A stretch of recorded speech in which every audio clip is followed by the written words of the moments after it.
The soul is a representation of the Nirgun Brahman.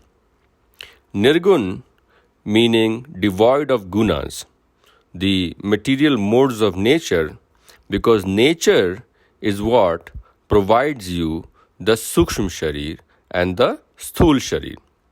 So, in Bhagavad Gita, when the 24 elements of nature have been mentioned, all the components of the Sukshma Sharir, the Man, along with the Indriya, the Buddhi, are said to be, along with the Panch Bhautik Sharir, said to be components of Prakriti.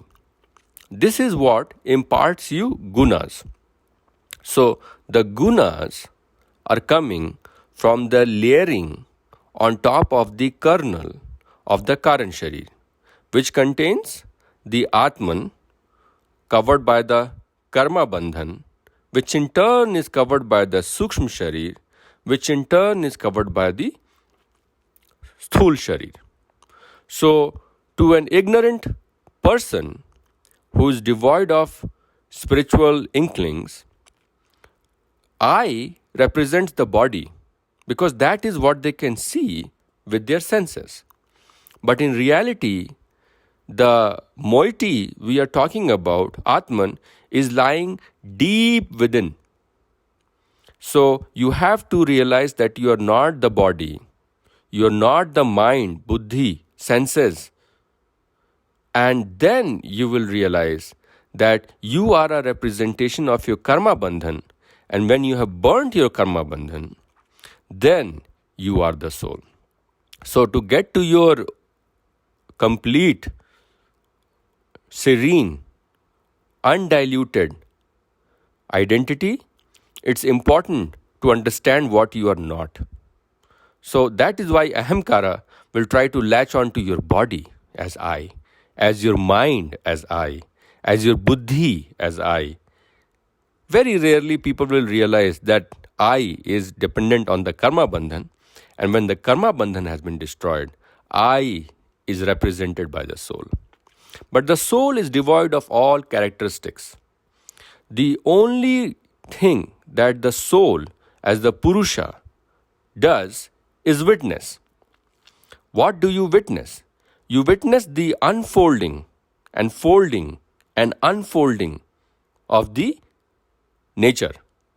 Avyaktadini bhutani, vyaktam madhyani bharata, avyaktani dhananyev, tatra ka paridevana.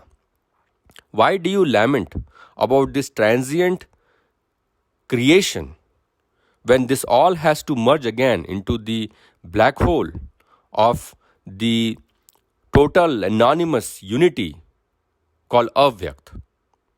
So, Atman, all of us have a kernel or a moiety within, will at Pralaya, Mahapralaya, I should say, will end back as the totality that it is. But till that point, it remains fragmented.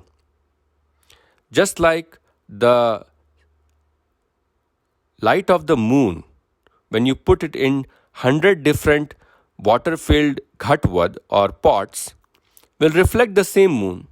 Same way the Paramatma has come inside all these different pots of water. Just by sparkling the moonlight in the sky, we get a picture of the Paramatman. We get a picture or a snapshot within all of us, which is what we carry. And then we carry this moiety, the Atman. So, Nirgun Atman only knows to accept. Nirgun Atman only knows to witness. Whatever you witness, you accept. There are no feelings. There are no viewpoints because it is Nirgun. And the guna is provided by the feelings that it develops while it is watching the movie. Ye atita vartamana ye bhavishyanti cha parthiva te ta uddeshata prokta vanshiya som suryayo. Srimad Bhagavatam 12:2-25. Thus I have described to you all the kings, past, present and future, who belong to the dynasties of sun and moon. So they will have the characteristics of the sun. Some will have the characteristics of the moon. Like how in Gita they talk about after death, uh, 6 months and the other 6 months of the year, they will move in different directions. Some will be ancestors of the sun, and some of us are ancestors of the moon. So they will go to the planets depending upon their origin. So, in short, my friends, Atman is Nirgun. Nirguna Atman only knows to witness. When it witnesses, it accepts. There are no viewpoints. There are no ideas, opinions, reactions, response, because you accept. Unconditional acceptance is the Nirgunatman. Unconditional acceptance is the Nirgunatman, and viewpoints, opinionated ideas, those are Sagun, and hence the kerneling up happens. Atman, when it becomes Sagun, it develops the karma bandhan, and then it develops the senses to perceive whatever it wants to experience. Hence comes the indriyas, hence comes the desire center or the man, hence comes the need to balance, create equanimity between the good and the evil created from the zero neutrality. Hence comes the buddhi, and hence comes the sharir to carry out the activities and experiencers. And hence the witnesser becomes a doer, or erroneously thinks itself to be the doer, because all of that is the power of the Mahaprana, the possibility with which we are enveloped.